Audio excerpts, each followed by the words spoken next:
Well, it is Tuesday, December 8th, 2020, and I'm back with another episode of the Cliff Ravenscraft Show. No fancy intro. I just want to get straight to business. In this episode, I want to share with you my most valuable takeaway so far from my experience with Tony Robbins' Date with Destiny event. I'm actually on day 5 of 6, about 75% of the way through day 5 of 6 of the virtual online version of Date with Destiny. I'm absolutely loving it. I have my own criticisms of the format of the actual event and all of those things, but this is not a review of Tony Robbins. It is not a review of Date with Destiny. Instead, I want to share with you my most valuable takeaway. The cool thing is that prior to going into Date with Destiny, I had the privilege back in May of 2016 of purchasing a program called Creating Lasting Change. This is a 10-day audio program that Tony Robbins created for people who were in the counseling fields, people who were psychotherapists and psychologists, family and marriage therapists, all that good stuff. Matter of fact, the program that comes from the Robbins Madonnas Foundation or whatever association, whatever it's called, that created this Creating Lasting Change program is available for continuing education credit and things of that nature. So it's a pretty intense amount of training. And anybody that I know that through the years that I've been working with them one-on-one in coaching, and some of those folks who are in my mastermind groups who have taken the plunge and say, 10-day program, sure, I can do that. And they get in, it's like, wow, that's dense.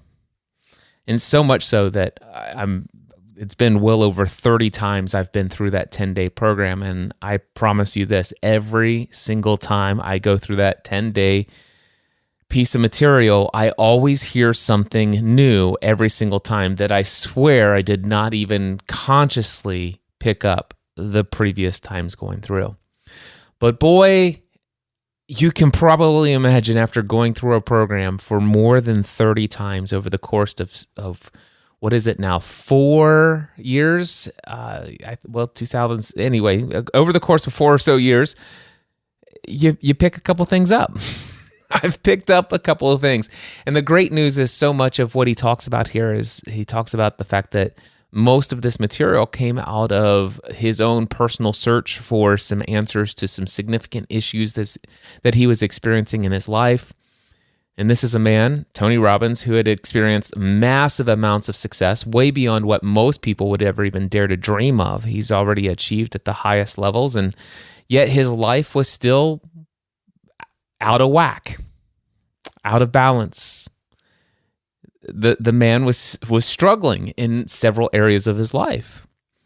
And so he's like, what's going on here? And why is it that I can't maintain a beautiful state in the midst of these various things that are going on in life? Why do I always allow these things to happen to me? And he began to work on himself, and he had, I would say, what is called a intuitive intelligence download from above. Yeah, that's the best way that I'll acknowledge it here and now. And that's not the purpose of this piece of content either, so I'm just going to move on from that and just say that Tony came up with a program that became his 6-day event called Date with Destiny. And of course, you can't fit an entire 6-day event down into a 10-day audio program where each day is somewhere between 45 minutes to an hour and a half. So there's a lot more in Date with Destiny than can be fit into that Creating Lasting Change program. But there is the core in this Creating Lasting Change program that I've went through. So I've understood the intentional idea behind knowing what your values are, understanding the 6 human needs that drive people, And understanding that it's possible for you to not only have values that you consistently want to move towards, but we also have values that we want to avoid in life. And sometimes those values can be in conflict. And he even mentioned each time that I heard that program talking about what are your rules for achieving those. And he doesn't go into great detail in that program because that's not the purpose of that program. But wow, we went deep so far already in this Date with Destiny program. And this is the biggest takeaway. So what I want to share with you are my own reflections of what my values used to be and what they are now. Now, when I say used to be, I'm going to express to you that I have had and experienced a significant spiritual reawakening, is what I will call this, in the past 2 to 3 months. And that's when the transition, it kicked in all of a sudden. Now, the journey has really kicked into high gear in the past year and a half. But in all honesty, it's been a lifelong process. And so what I want to share with you are prior to my come to Jesus moment when it came to all of this pursuit of success and all of this pursuit of significance and all this pursuit of whatever. Why? What is going on here?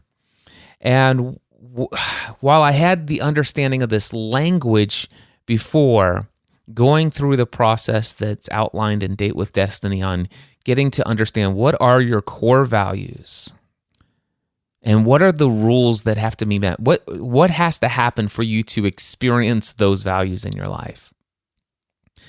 And when you realize just how messed up our rules are, when I realized how messed up my rules were, I realized why life had so much suffering and stress and pain associated with it.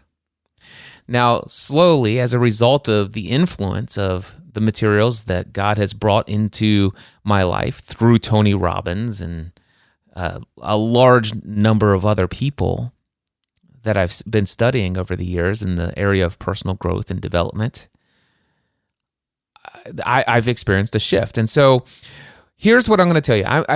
What I'm going to share with you is at the height of my pursuit of my, fully packing in and filling up all of my paid mastermind groups, and also at the same time, heavily in pursuit of maximizing the number of people who would attend my Free the Dream conference that I was convinced that I was going to build to grow and expand to the size of the vision that I genuinely still to this day feel God put on my heart for a stadium event that would reach tens of thousands of people. So what if you will, the values, the prior values and rules that I had, these are what my life was driven by in the year 2018 and all the way until about July through September 2019. And pretty much most of my life prior to that. So most of my life until about July, September, somewhere between July and September 2019. This is what drove everything in my life. I'm going to be transparent and authentic with you. And before I get in and share with you what my values were and my rules for meeting them, I'm going to explain to you what Tony has you do. He says the first thing, if you want to find out what your moving towards values are, first question he asks is, let me ask you this. What has been most important to you in life? All right. And what he's looking for are feelings. What has been most important for you to feel?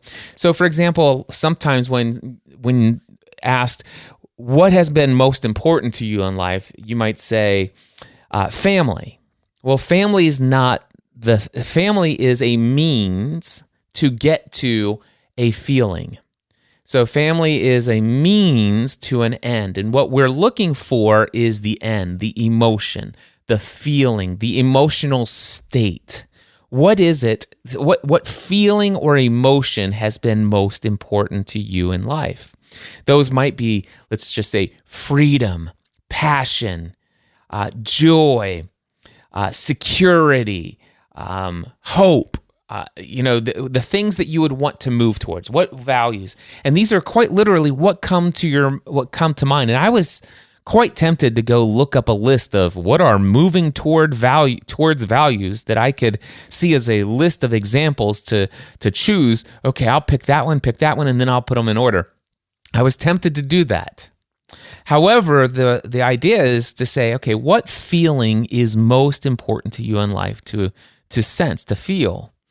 All right, so that's the first question. Then you put this, in the past, what has been more important for you to feel? So you prioritize. So you create a list of the feelings that you have felt most important for you to experience in life. And then you create a list of those and say, listen, in the past, what has been more important, this one or this one? And you keep evaluating each of these against each other until you have put them in an order of priority of what has been most important to you. And I did this.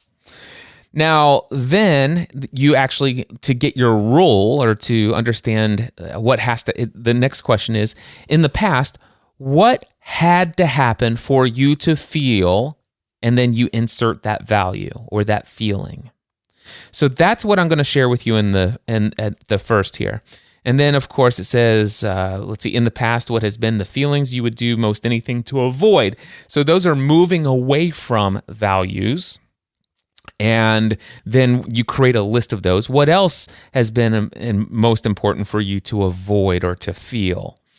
And once you have those, then you compare those. In the past, which of those feelings would you do more to avoid, this or this? And then you want to give what had to happen in life for you to experience those values that you wanted to avoid. All of this will make sense as I go through and share with you. So first, this is going to be very transparent, very authentic. That's just how I am. It's how I've always been. And some of you are going to be like, Cliff, we knew all of this about you. I've been listening to you for years. And yep, I'm glad you finally have come to see the error of your ways. And well, it took me a while, but eventually I came around. I'm here now.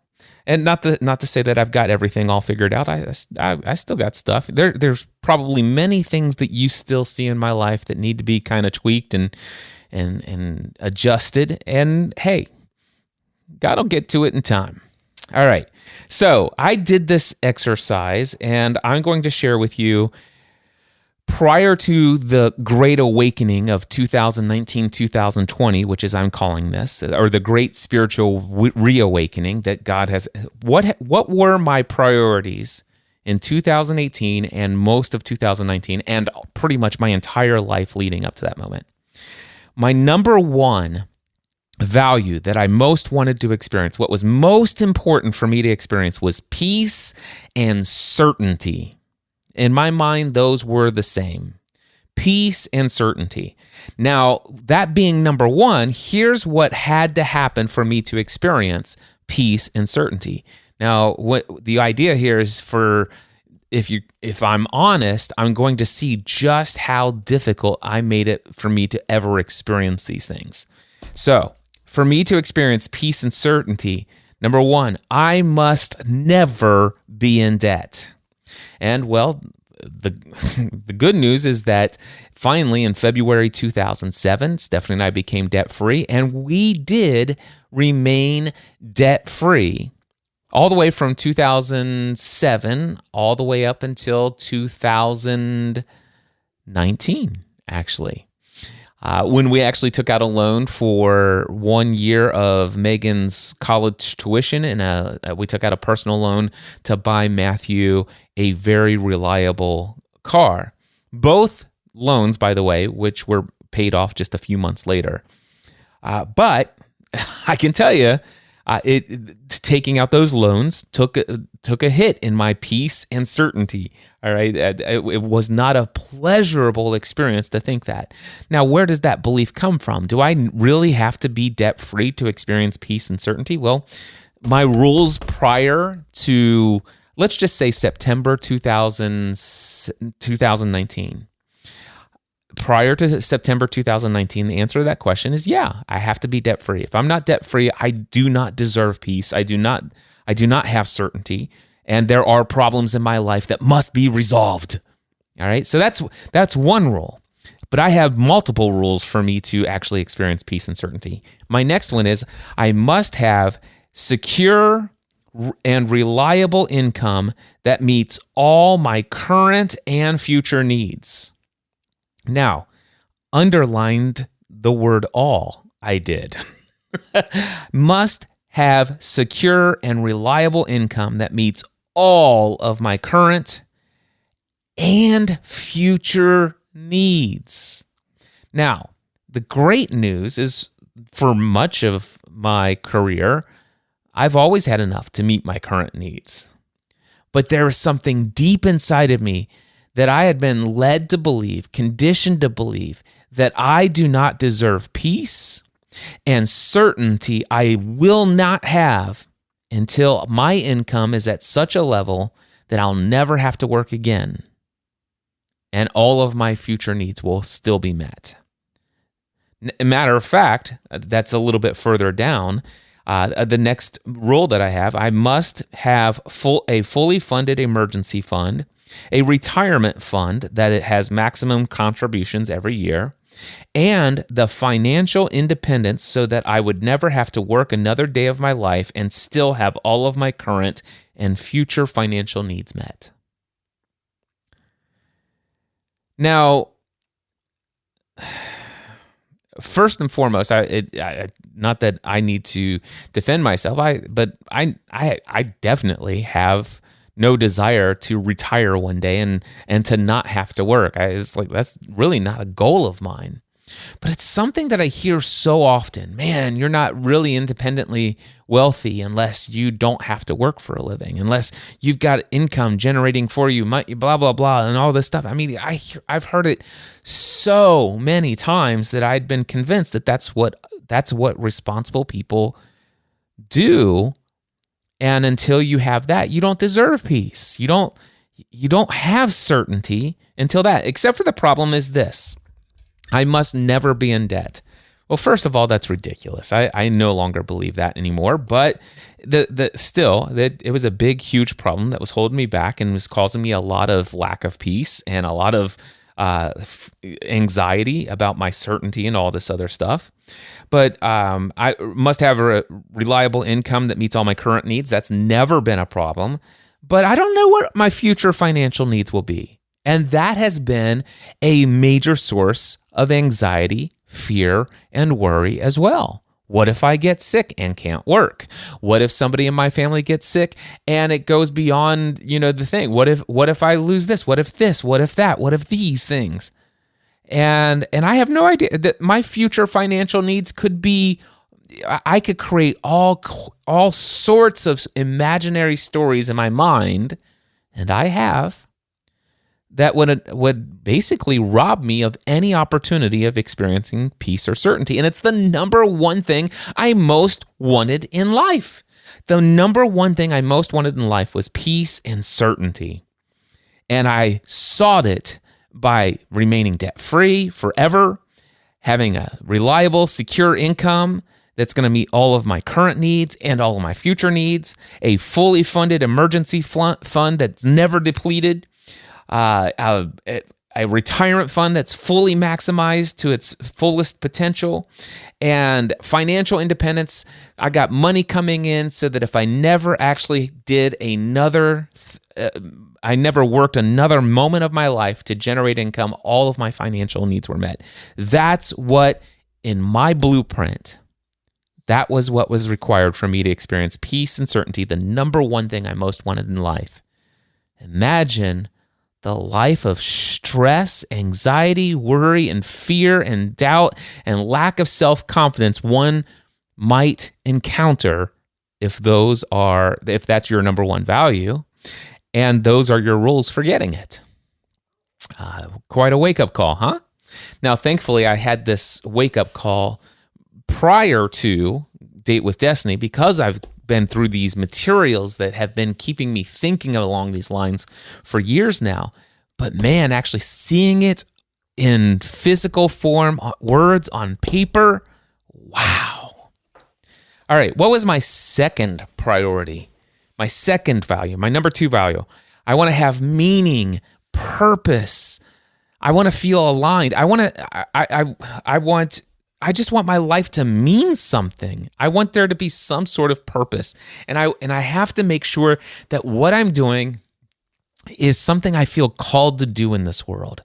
Now, again, if you know me and you've been following my story, you know that this has always driven me. So this probably doesn't come as a shock to you.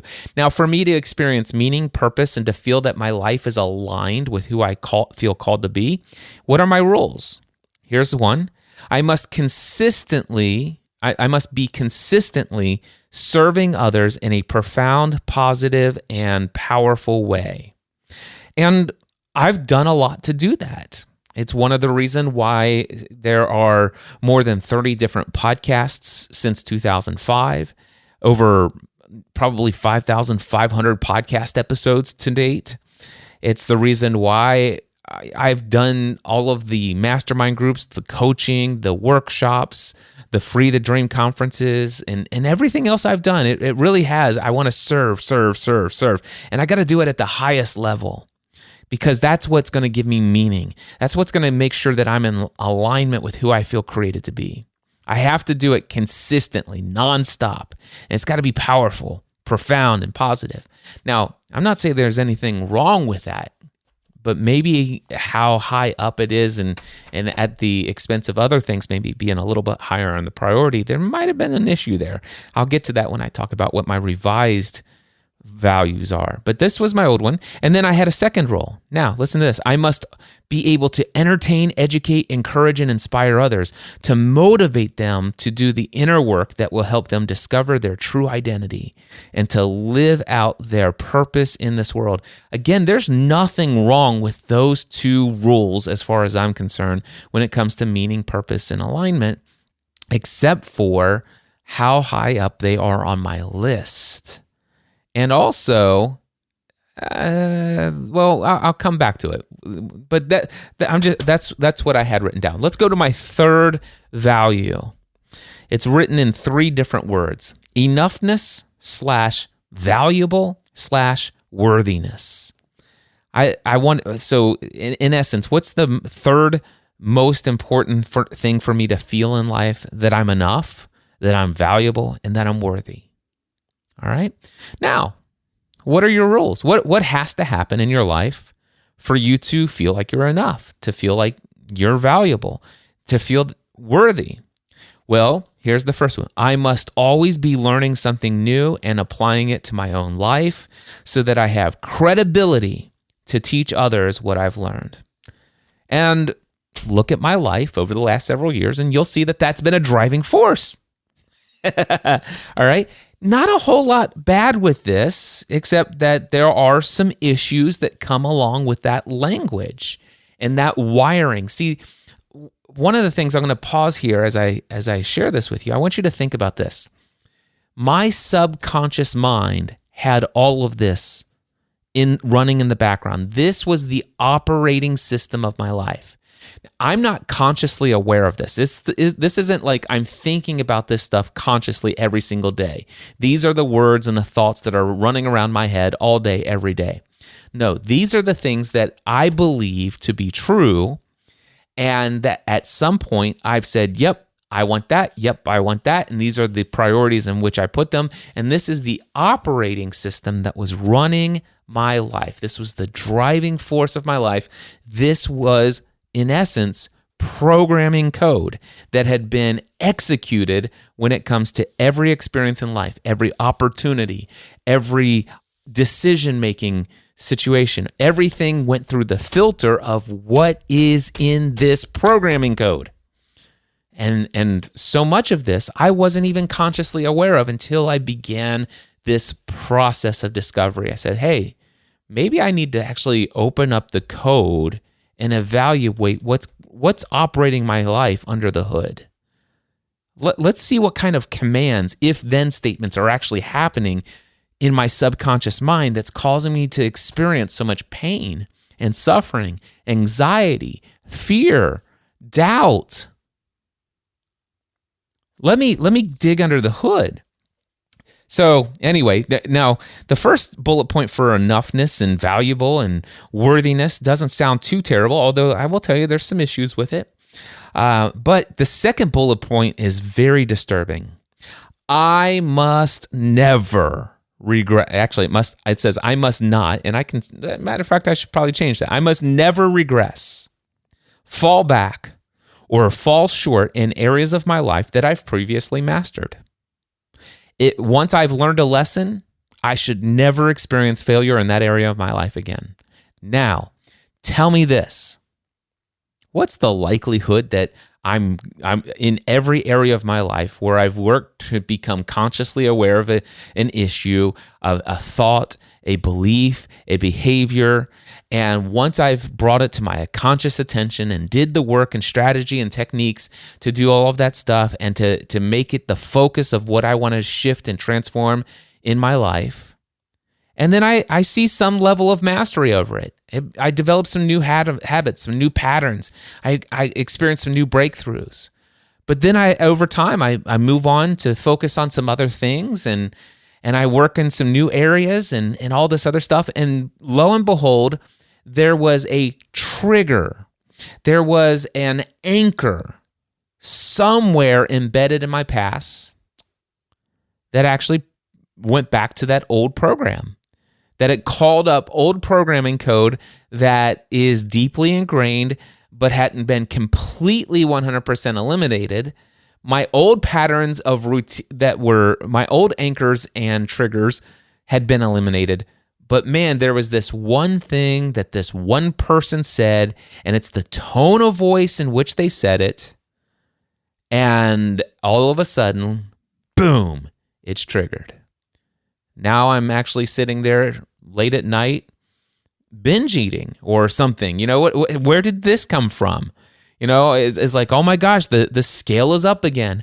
And I've experienced this. And then all of a sudden I feel, well, I'm not enough. I'm no longer valuable to people. I'm not as worthy as I was when I had this under control. And here I am dealing with that same old issue. Damn it, I suck. Have you ever experienced that before? Well, that's the rules that I had set up. So far, I was set up for a lot of pain, a lot of suffering, a lot of drivenness to be perfect.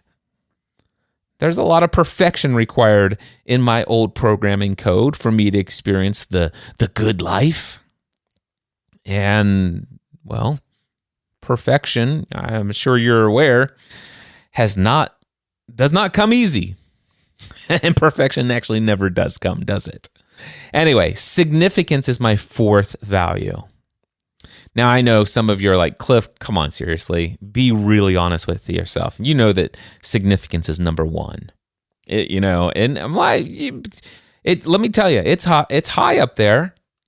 It's high up there. It's number 4, but I got to tell you, no, I did a lot of evaluation. I'm like, listen, I want to know really, truly, honestly, in the past, what's been more important for you to feel? Peace and certainty or significance? And peace and certainty, I've always wanted to feel more than significance. Money in my bank account, being debt-free, having a fully funded, you know what? I don't need to be significant in your eyes. I don't need to be praised by people. But boy, if I never had to worry about a thing ever again financially, I'd be okay if I didn't have significance in your eyes. So yeah, peace and certainty is definitely number one. Now, what about meaning, purpose, and living in alignment with who I feel called to be? Are you genuinely telling me, Cliff, that's always been more of a driving force for you than significance? Because I've seen the way you've pursued things before, and you're right. I've been very significance driven in the past, but I will tell you right now, I've always sought to live in alignment with who I'm supposed to be, above and beyond the praises of others. If significance was a driving force above living in alignment with my meaning and purpose, I can tell you right now, I wouldn't have left my career as an insurance agent. I mean, there's something to be said that, listen, I own a insurance agency that's been in the family since 1937. My dad has retired, make millions of dollars a year, and we're one of the most successful insurance agencies in the United States. And I could show you the records, I can show you the awards, I could tell you about all the destinations and the incentive trips I've been on, and all of trust me, I left a life of significance and success in the world of insurance to pursue the great unknown. And I sucked at it in my first year. Made almost no money that first year. And then I slowly made my way through, and I achieved great success and a lot of significance as the podcast Answer Man.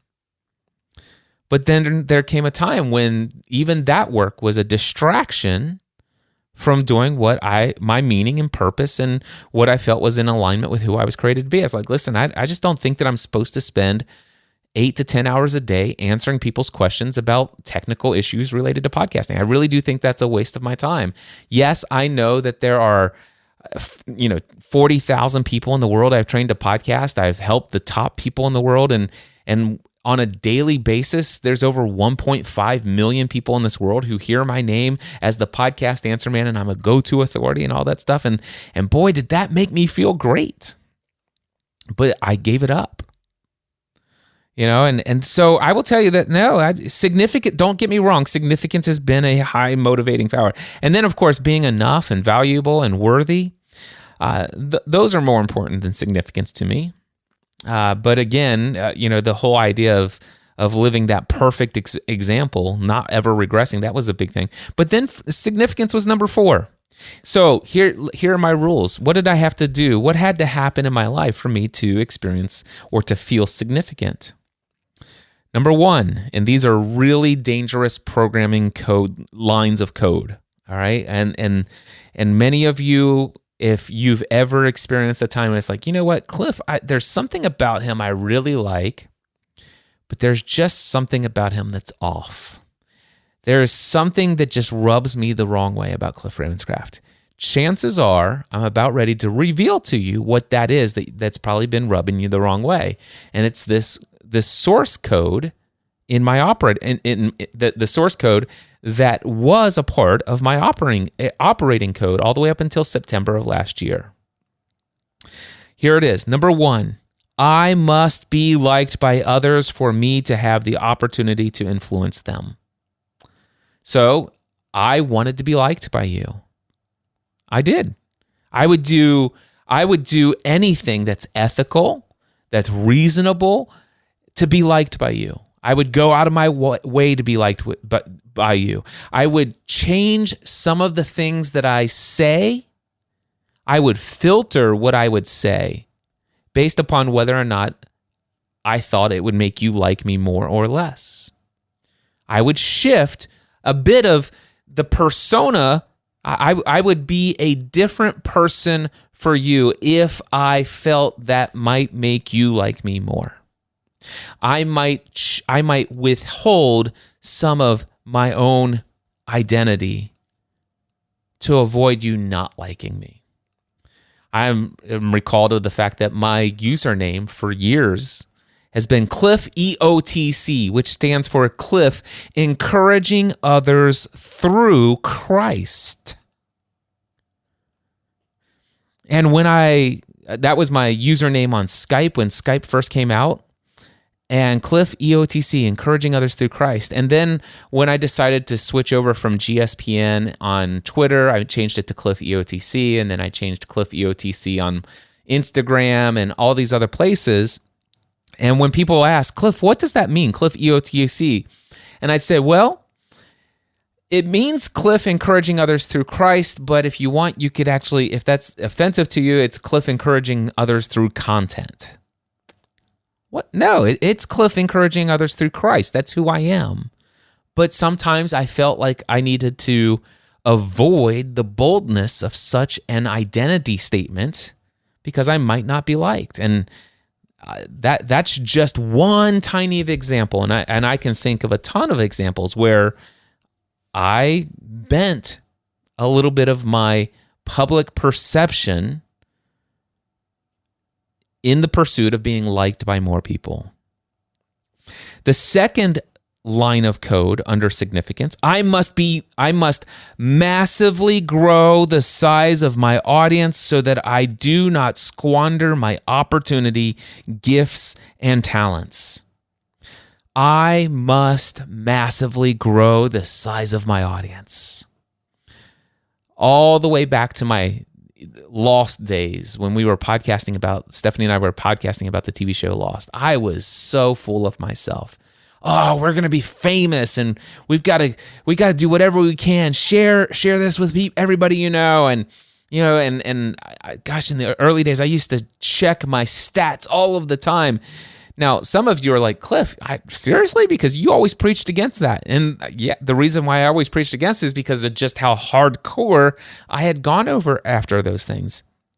But while I might have said, listen, don't obsess over the massive growth, the reality is that I'm preaching that to myself and not always living in alignment with it. Sure, I might not be checking my numbers obsessively and stuff like that. And I might be keeping myself in check, but the operating code is still there. Subconsciously, I'm wanting to massively grow my audience. Now, who knows? I very well could be wrong. The whole vision of me speaking in a stadium with tens of thousands of people, that could be me. I don't believe that it is, but boy, me wanting to chase after it all of a sudden seemed to really go in alignment with this operating code. And that's where things went off the rails with the Free the Dream conference. I was convinced I've got to grow this. I got to grow it, and it's got to grow now.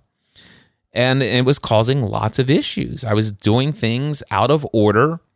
I was doing things out of the pursuit of significance at the expense of doing things at the right time, at the right place, and at the expense of actually having any kind of conversation with God about any of it. I was like, God, thanks for the vision. Boom, I got this. And I'll see you on the stage in a couple years from now. Ridiculous, I know, but very real. All right.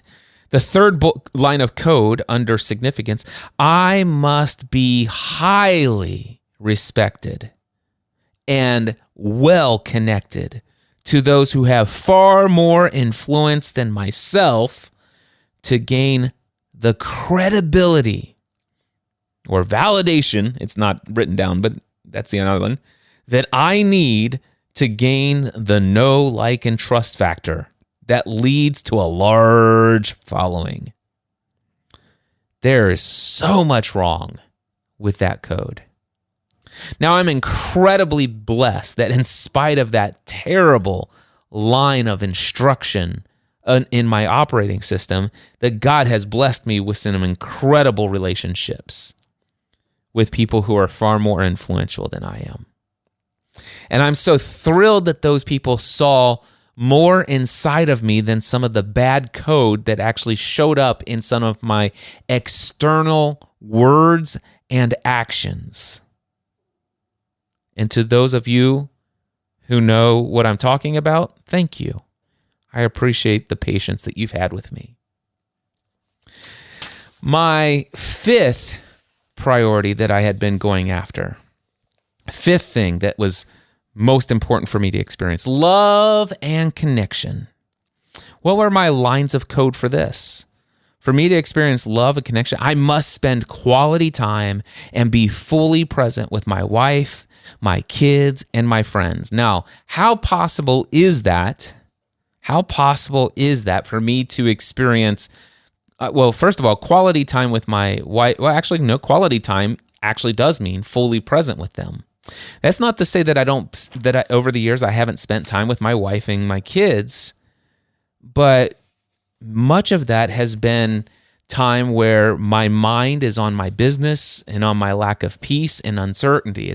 My mind is focused on the anxiety, the fear, the doubt, the lack of self-confidence as a result of maybe a drop of income and all this other crap that was going on. And it's like, what the heck?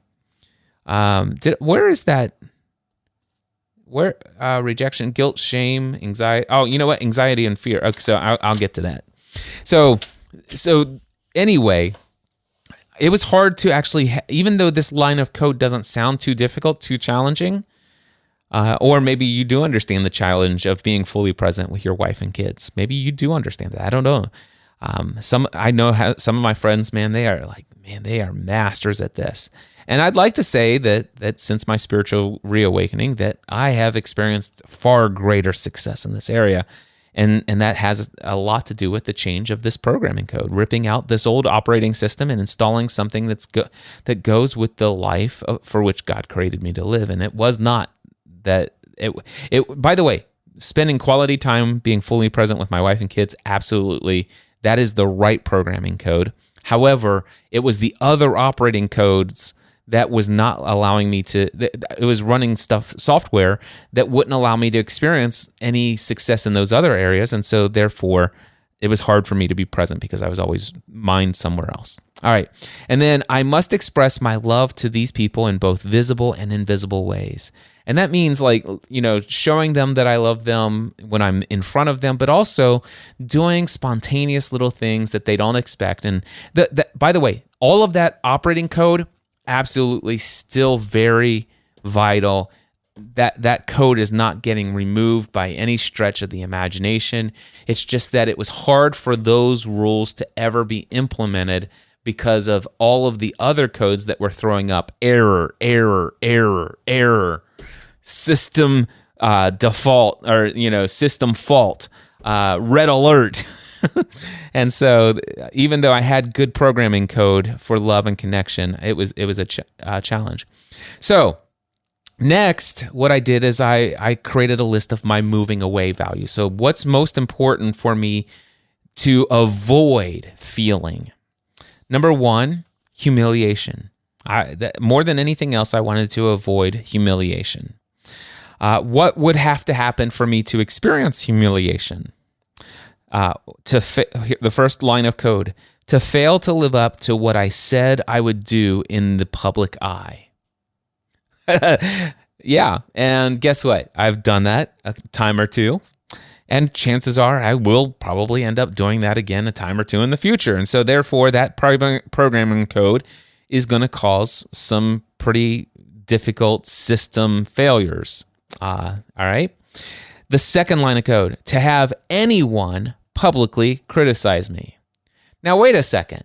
If I have a desire to grow the size of my audience, but I want to avoid anyone ever publicly criticizing me, I've got a little bit of problem with the code there. It's got this little recurring loop that just like, wait a second, these are in conflict with one another because you know that somebody's going to criticize you publicly. Well, my next line of code, well, first of all, not only do I not want anyone to publicly criticize me, the next line of code says for me to feel humiliated, all I have to have is anyone privately criticize me. All right? Now, that just means that one person would say something privately, not publicly, but privately to someone else, not to me personally, but privately, so, hey, Joe told me this. And I'm like, what? Joe said that about me? Yeah, he told me. Don't worry, he just told me. It was just and I thought you should know. It's like, oh, crap. So now I feel humiliated. All right. Let's see here. The next one is to have anyone personally criticize me and point out where I did not live up to my own stated values and commitments. So this is those negative emails. Those are those people who write and say, listen, you get the idea. Humiliation. All right, my second move away from, or thing that I wanted to, most important for me to not experience, was rejection. I don't want to be rejected. Well, programming code, lines of code, what had to happen for me to feel? For someone to say hurtful words that I assign a negative meaning to. I used to be very good at assigning negative meaning to hurtful words from people. Man, everybody hates this. I should have never done this. And boy, what an idiot. Blah, blah, blah, blah, blah. All right. Next line of code. For someone to not be instantly available when I reach out to connect with them. So if all of a sudden, I don't reach out to my close personal friends very often. I'm not a very needy friend by any stretch of the imagination. But man, occasionally I'll let myself get into, I'll deal with things. I'm pretty strong. I've got a pretty strong mindset these days and stuff like that. But every now and then I'll let something, and I'll have a lot of this bad code, throw up lots of system errors. And occasionally I'll just want to talk to somebody about all of the different system errors I'm feeling. And if I could just talk with a friend and process this out, it'd be awesome. But then all of a sudden, if I send a text message to one of my close friends and I don't hear back from them by the end of the day, and I don't hear from them within the next 24 hours, and I reach out to them again and say, hey, what's up? And stuff like that, I feel rejected. And it's like, wait a second, what's going on? When in reality, I'm like, hey, my text messages are always, hey, do you have a chance, or do you have time for a call? Nothing super important, just wanted to chat. And so it's very easy. I made it very easy. My rules made it very easy for me to be rejected. When I could have instantly, and any time when I really needed something, I could have just picked up the phone, left a voicemail, and would have instantly got a call back from any of those people. Or I could have said, hey, when you get a moment, I really need someone to talk to. Boom, instantly it would have been done. But my programming code just listen, if they were truly friends of mine, they would always just instantly be there, which is ridiculous. And I realize just how faulty that code is. All right. Next line of code for rejection: for me to not be included or invited to participate in something that I really that I feel like I should have been invited to. And of course, that code can really be stretched to fit a lot of scenarios. And I'm like, what's going on here? Anyway, so those are some of the code that I had. The next one is guilt and shame. And I used to have this really a big problem with guilt and shame. I forget, it was a constant state of potential guilt. I can't remember the name of this, but I heard about this phrase, the constant state of potential guilt, potential shame. Somebody's like, hey, Cliff, can we have a talk sometime? It's like, oh crap, what did I do wrong? That I was in a constant state of like, oh my gosh, I've probably done something wrong and I should feel guilty about it. What is it? I'm really anxious. I'm really worried. Man, why do they have to wait until tomorrow? Can't we just have this conversation now? I know it's crazy, but that was some operating code that was a part of my life for a very long time. Anyway, here's some lines of code. So for me to experience guilt and shame, number 1, to fail to live up to the expectations of those who I respect and value. Not to live up to my own expectations, but if I value and respect someone and they have higher expectations of me than what I'm currently living out, then I feel guilt and shame. Boom. Boy, if you want to set yourself up for a life of misery, put that into your operating system. Just drop that line of code right in there. And I know what you're saying. Some of you're saying, Cliff, dude, I've had that operating system since I was a kid. I'm hoping that by my authentically sharing this, that some of this line in code is, and by the way, this isn't just me. There's this thing that I've come to call and I understand is what's called the mass consciousness of ancient man. This stuff isn't new to me. It's one of the reasons why I'm not embarrassed to share this with you, because I know most everyone experiences these same things. Not everyone talks about them so freely. And that's one of the reasons why I was put on this planet, to share. So I share this with you. All right, what else do I need to do to experience shame? I've already, as if line code doesn't let me experience it easy enough. The next one is to fail to live up to fail to live my life according to the rules/laws of God, and specifically as I was taught by any religious authority in my entire lifetime. And boy, have I sat under the tutelage of many hellfire and brimstone preachers and teachers. So it is pretty easy for me to experience guilt and shame most of my entire life. And then just third line of code, just be lazy. Too much rest and relaxation. Dude, nobody needs that much sleep. Nobody needs that much time off. Nobody needs this. You do work. Anything like that, you're lazy, and you should be experiencing guilt and shame as a result of not working around the clock.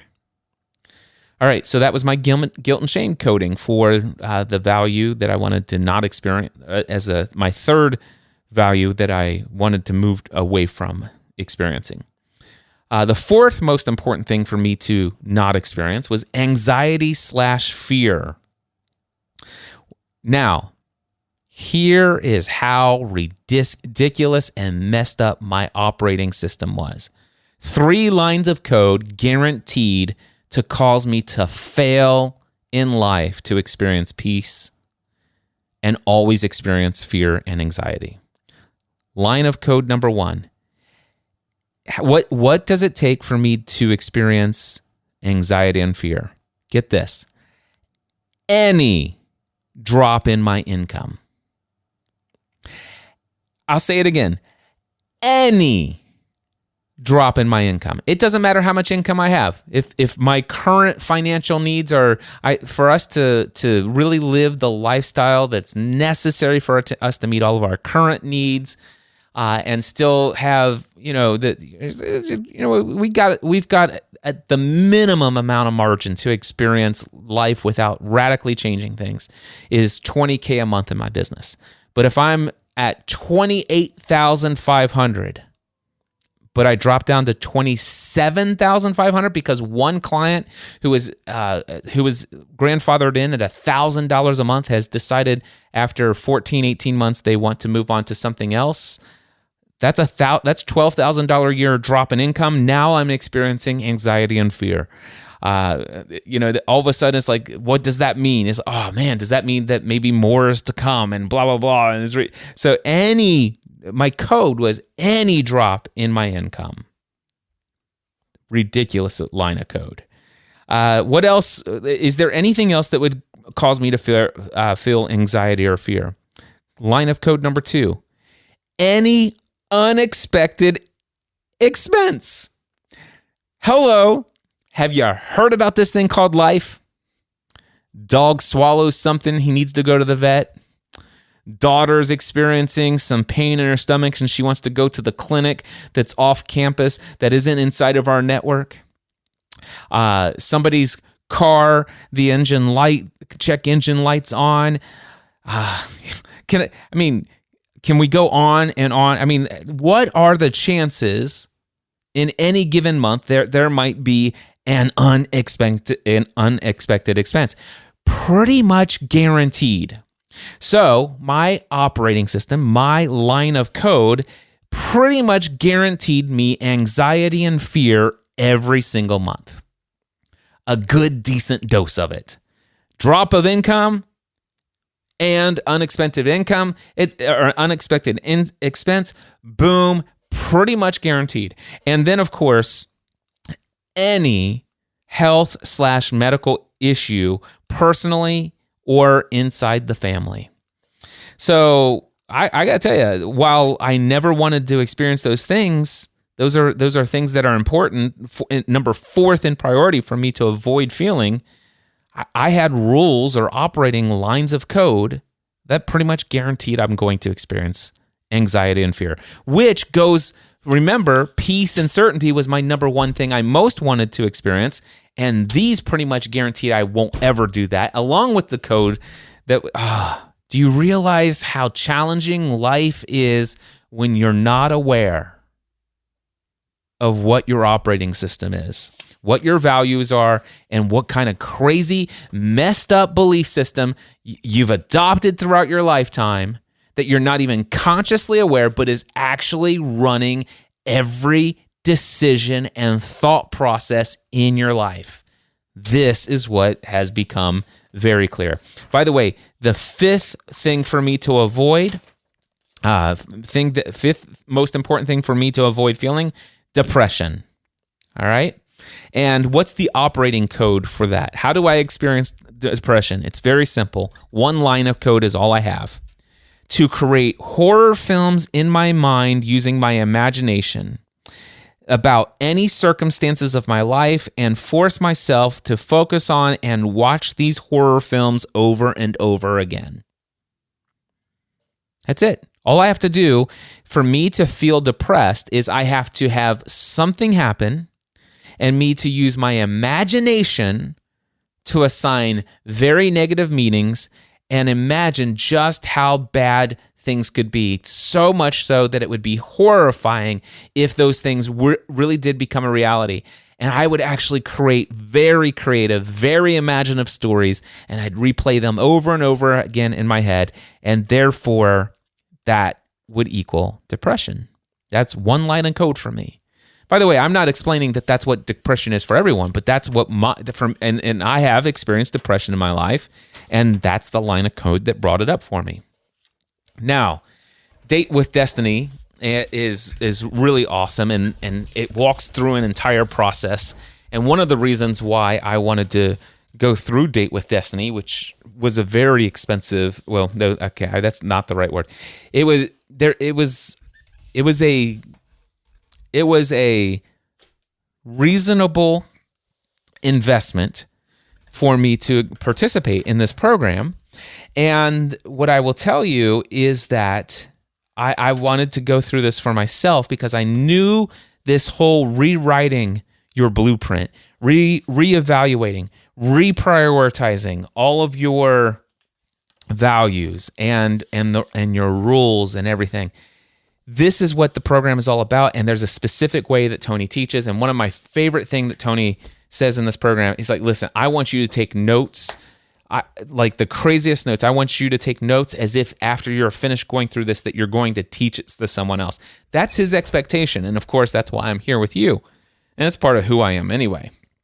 So what I want to do now, this has been a process. This has been if you've been listening to me for quite some time, you know that I've been talking about since September of 2019, I have been in awe over the fact that I have experienced peace, love, joy, and abundance, regardless of any and all of my external circumstances.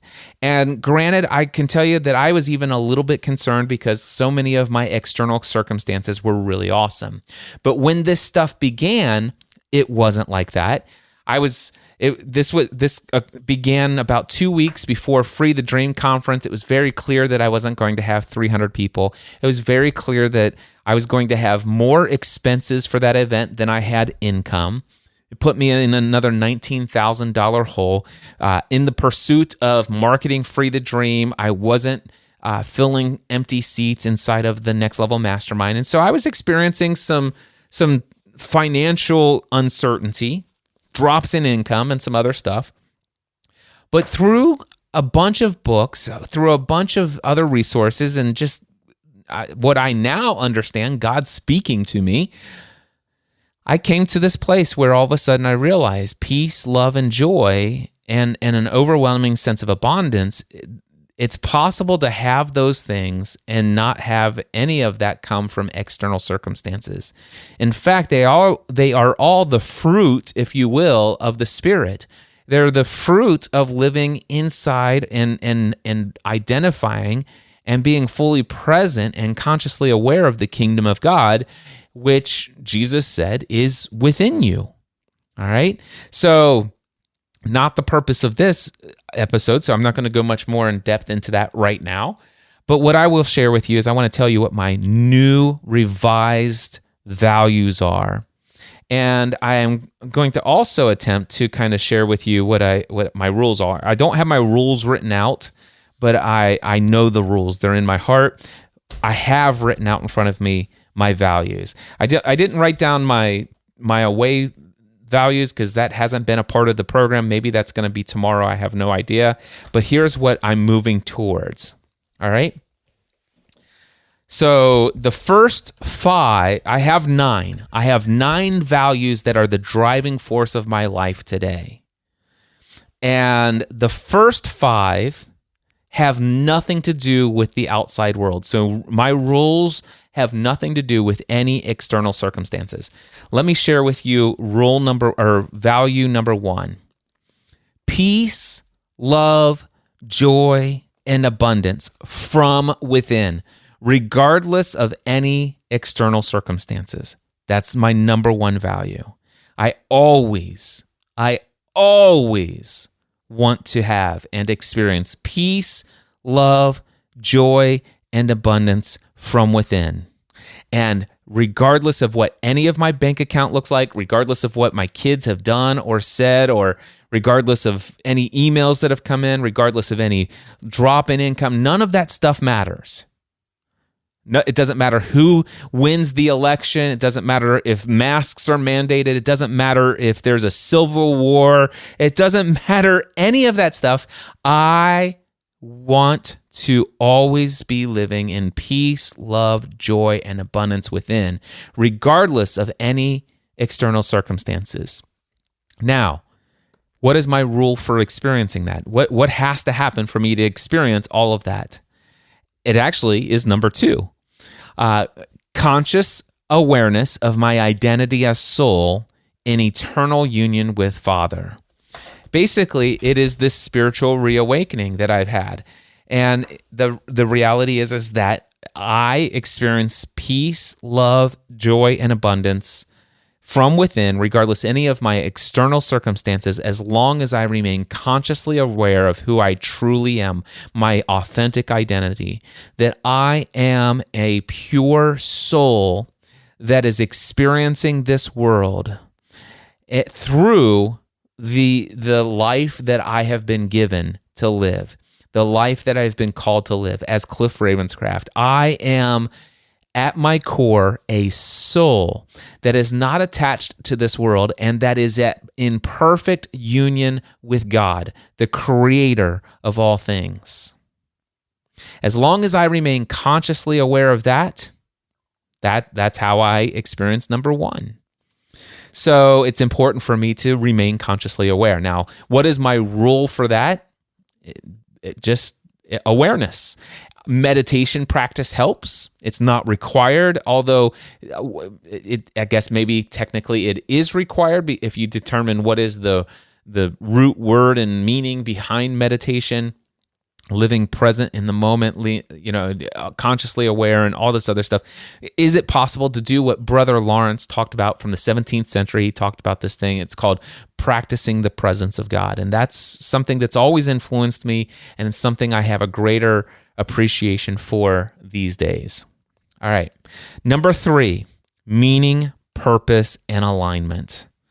Meaning, purpose, and alignment. Now, the great news is that the values, or the way that I used to have the meaning, purpose, and alignment, what did I say before?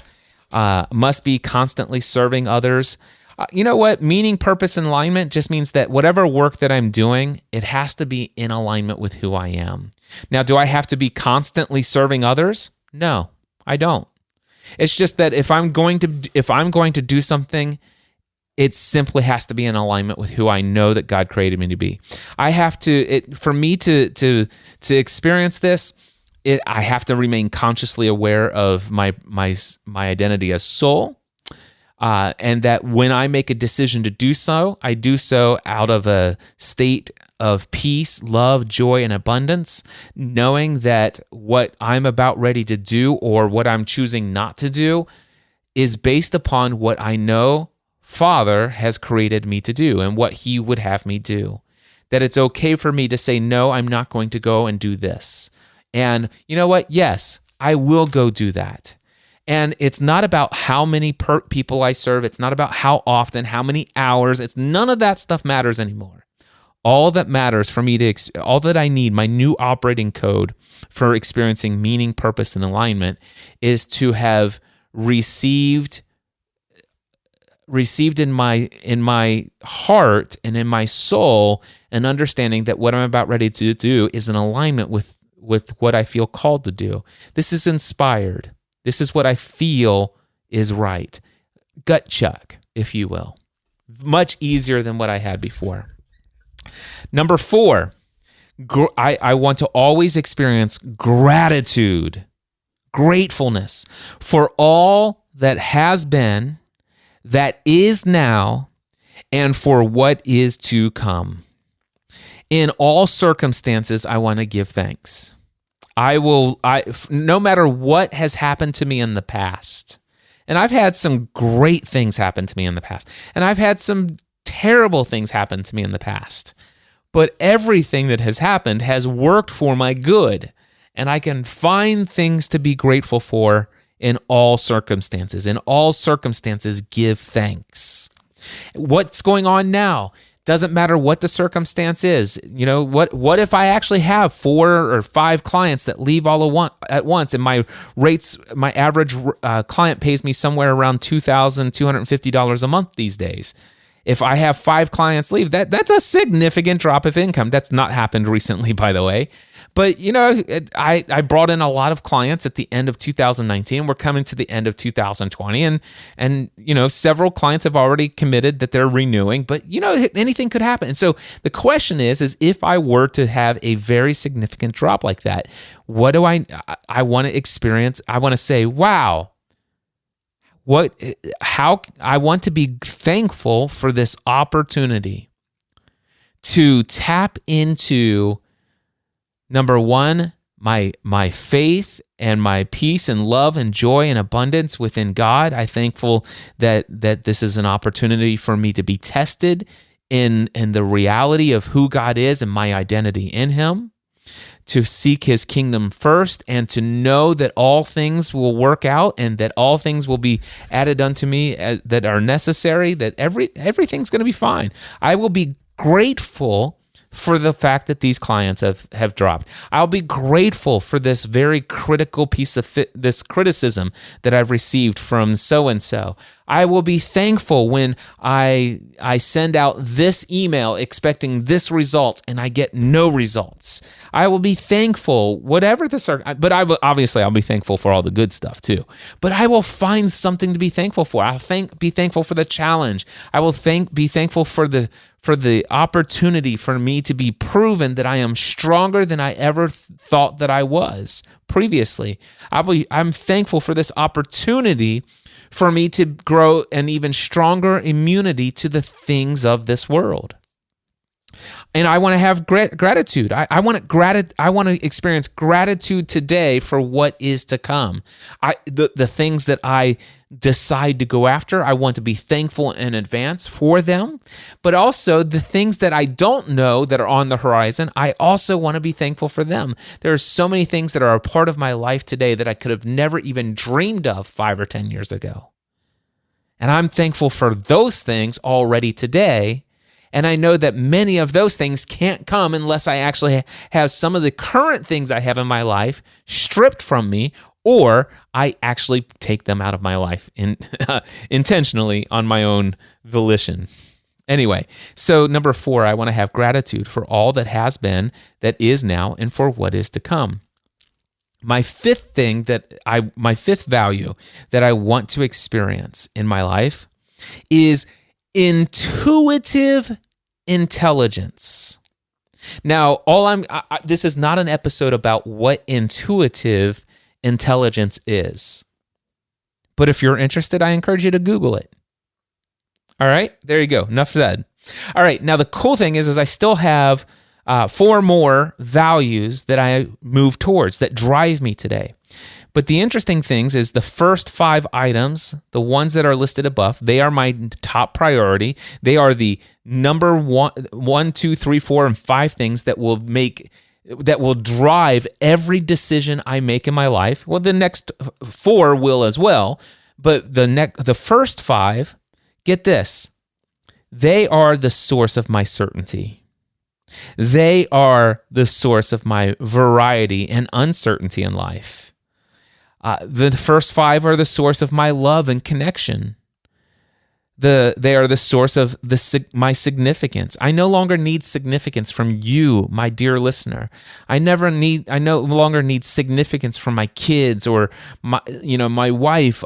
Not to say that I won't be grateful for those and experience significance from you and other people, but my significance is found in my conscious awareness of the identity as soul, in my internal union with Father, in living, making sure that my all of this stuff, trust me, there's plenty of variety. There's going to be plenty of uncertainty that comes along with living a life of meaning, purpose, and alignment with what God's got for me next. There's plenty of uncertainty, but there's also certainty and peace financially in number 1, that God's got everything under control. So it's the source of all my certainty, uncertainty and variety, love and connection, significance, and also it's the source of my growth and contribution in this world. I don't actually have to do anything externally.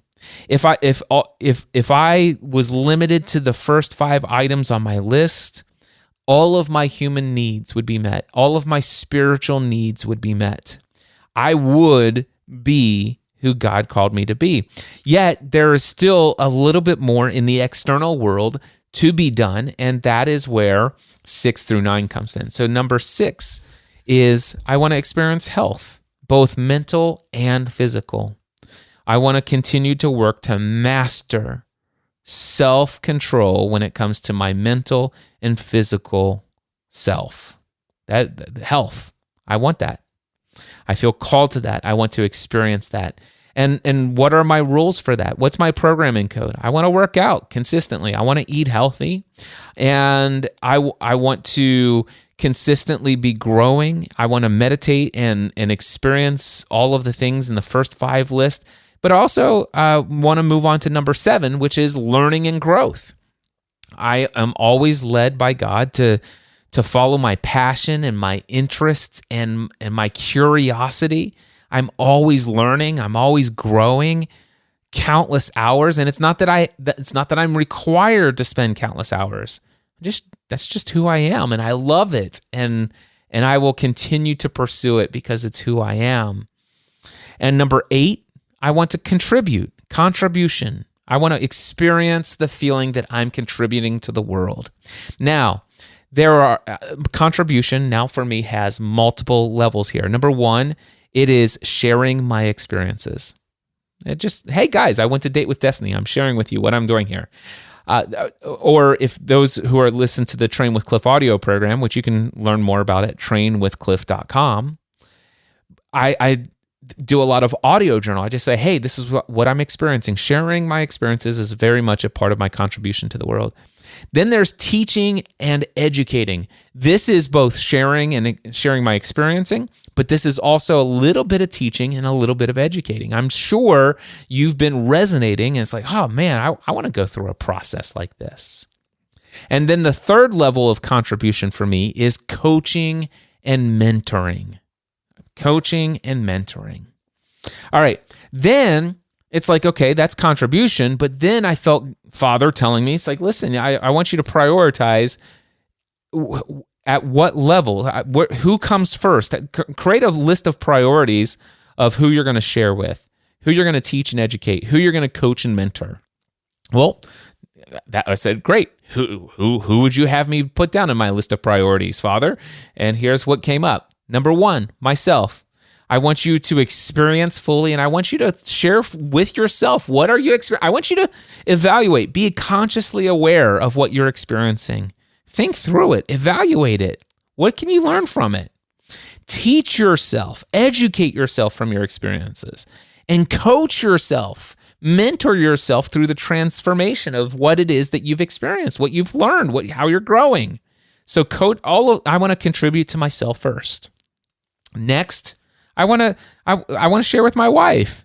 Now, I would never want to coach or mentor my wife without her permission, and thankfully she's very open to hearing a lot of that stuff, and she's like, "Hey, can you help me with this?"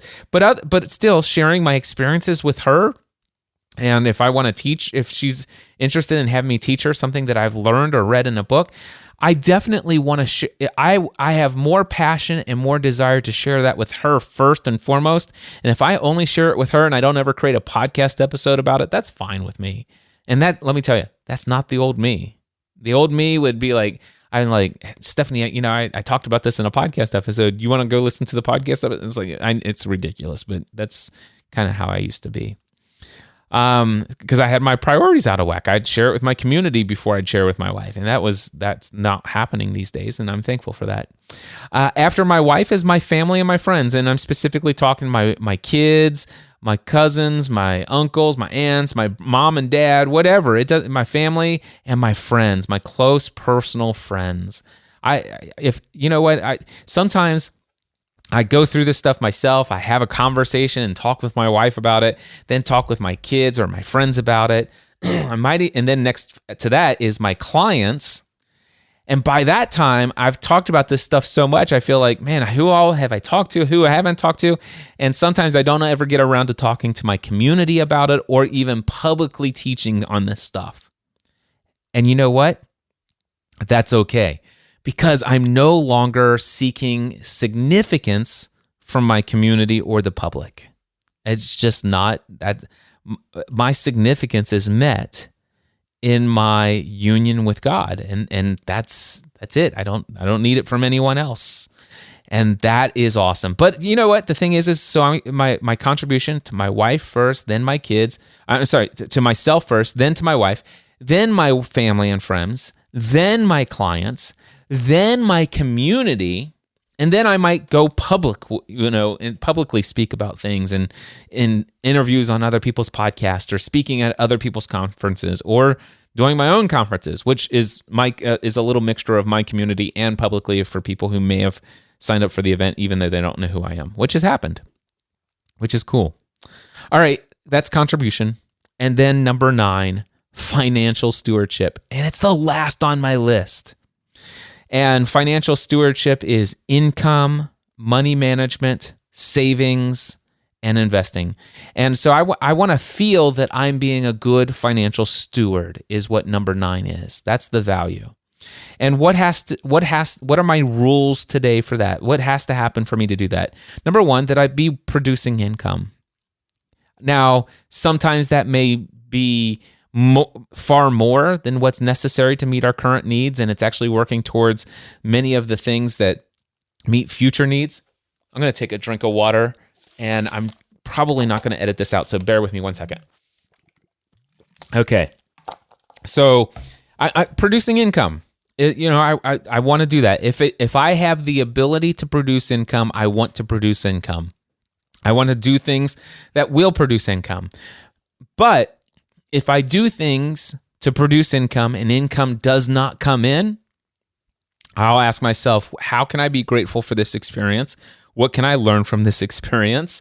And how can I share this experience? And what can I teach myself and educate myself through this? What can I learn? How can I change my approach? And how can I use this as stories in the future to help others? And I've had income drops before. I've had significant income issues, and I've always been able to use them to help others. And so financial stewardship, while I will always work to generate the income to meet my current and future needs, it's not in my line of code anymore that for me to feel good, for me to not feel anxiety, so for me to avoid anxiety, all I have to do is go to my conscious awareness of my identity as soul that is experiencing this, that number 1, that is in union and constantly in the presence with God, and that all things are working for my good. And so I'm good. All right. So under income, I've got money management. Be responsible. Be aware of what money's coming in. Be aware of what money's going out. Do your best to your ability to prepare for unexpected expenses and hold money here and there and put money. So the next item is savings. Create those savings. Build up that emergency fund and stuff like that. And also put money in your investing, which I had recently started up and have been very successful at. I'm really happy with some of those results. But here's the thing, financial stewardship. I thought, man, that's at the very bottom of my values list. Shouldn't that be higher? And the answer is no. I looked at the list and I'm like, which of these do I feel is most important for me to experience, to feel? And financial stewardship is lower than contribution, lower than learning and growth, lower than my health. It's lower than experiencing intuitive intelligence. It's lower than experiencing gratitude for all that has been, that is now, and for what is to come. It's lower than living a life and doing work that gives me meaning and purpose and is in alignment with who I am and why I'm here. It is less important than conscious awareness of my identity as soul in internal union with Father. And it's less important than experiencing peace, love, joy, and abundance from within, regardless of my income, how well I manage money, what savings I have, and how my investments are doing. So that's the shift. And this has been something that started inside of me in September 2019. It's gotten better and better and better over the past year. And those first two items of peace, love, joy, and conscious awareness of my true identity as soul in union with God.